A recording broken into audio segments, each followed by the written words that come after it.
I first met Gav 3 years ago, on the dance floor of Pulse, Cardiff's loudest gay bar.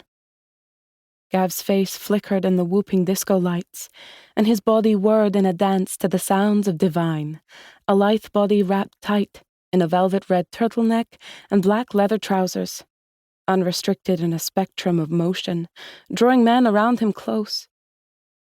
I admired the freedom in his movement, free from all of us dancing, free from our eyes on him, his face drowned in sound, eyes closed, lips mouthing the words with a smile, as if he had never danced before, and the dance was the answer. It was all there was. I took a sip of my beer, dizzy with my new freedom clanging in my head, clumsy and heavy, so loud, despite the music punching the air with beats, despite the eyes of women on me, despite the invitations, despite the sense of new territories, palpable at the tip of my tongue, the particles of heat between bodies. It was all there was. Freedom of everything finishing all at once.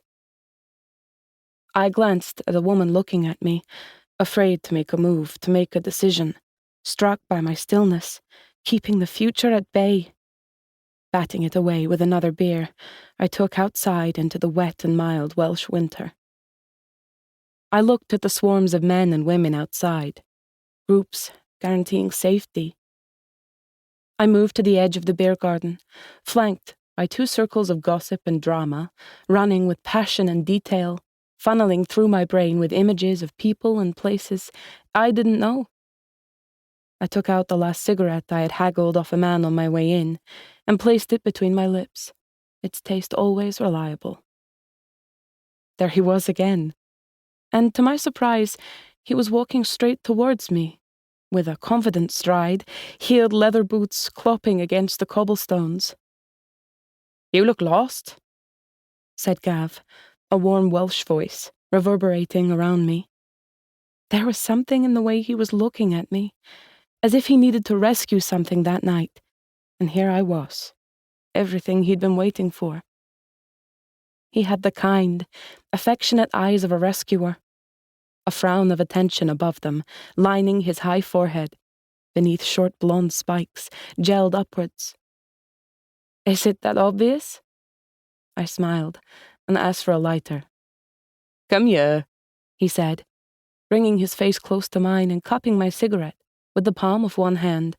Cool December air pushed in between my face and his neck, the flickering lights behind him highlighting the angles of his face, bony and pointed, blue eyes sunk deep in the cheekbones, eyelids covered in golden glitter, eyeliner climbing high above each eye.